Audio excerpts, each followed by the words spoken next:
पगली के याद आवता कि रोज ओकर याद आवता कि पगली के याद आवता कि रोज ओकर याद आवता।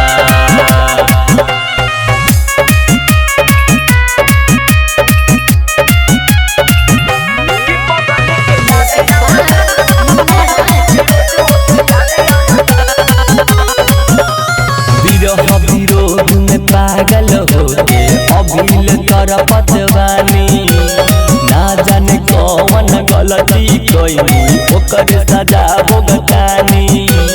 विरोध में पागल होके अभिल तरपत बानी दिल तोड़ के ऊ गइले हर जाई ओकरे याद आवे।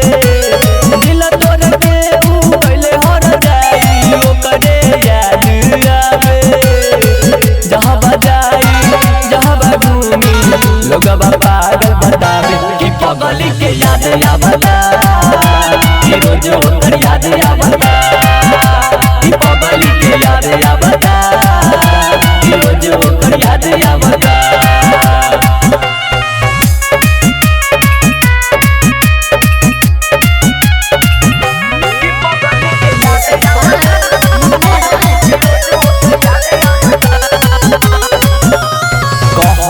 राइटर विवेक दीवाना ककरो सा प्यार न करी पल भर के प्यार खातिर माई बाबू से रिश्ता न तोड़ी कहता राइटर विवेक दीवाना ककरो सा प्यार न करी संतोष के दिहलत ऐसन धोखा ओकरा न कुछ बुझाता।